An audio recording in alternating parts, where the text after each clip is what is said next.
Kevin Straley was the program director at WRKO, and he was the first person who ever hired me in radio.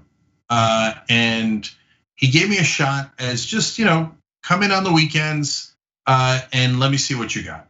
And so I don't know that Kevin knows the impact that he had on my life, but before that, I sent out hundreds of tapes and never gotten anything. And I used to go to those talk shows, conferences that they did for radio talk shows. Well, probably the most miserable place on earth. Almost everybody's a right winger. 2/3 of the guys have toupees. Almost no one graduated from high school. And it was just, obviously I don't agree with their politics, but it was just an unpleasant place to be. And then here was this young guy who was, program director for one of the legendary stations in the country. WRKO in Boston is as big and storied a talk station as there is in the country. And he thought, yeah, I'll give this young kid who no one else believes in a shot. Even if it was a small shot, man, it made a difference. And it made a difference in my confidence too. Since I had no money, I would drive from Washington all the way up to Boston to do those shows every time I had to do one.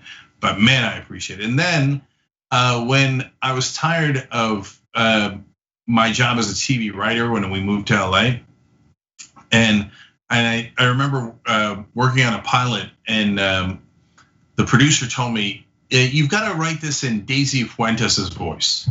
I was like, I've never met Daisy Fuentes, and my voice is nothing like her voice. So I literally have no idea what you're talking about. And so I called around to see if I could start my own talk show again. And guess who picked up the phone? Kevin Straley.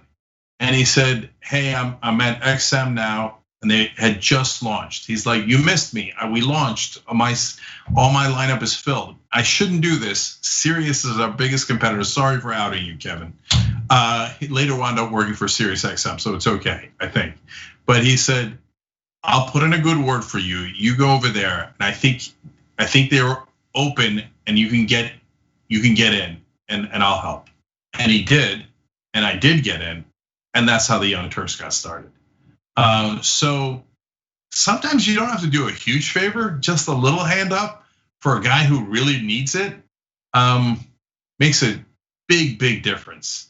And so I just wanted to thank Kevin Straley for believing in someone he didn't have to believe in, and going out of his way to help when he didn't need to help. So he's a wonderful guy and still an executive in the industry, and one of the smartest guys to work in talk shows ever. So appreciate it, Kevin. Okay. Yeah, I love that. I love that because, as I said earlier, we all need people in our lives who believe in us and encourage us to keep going. And if it weren't for him, who knows where you'd be right now, right? I might have never met you. You might not be doing this show right now. So, all right. Yeah, absolutely. Kevin Straley? Straley, yeah. Straley, yeah. All right, big ups to Kevin. Definitely. I see you, Big K.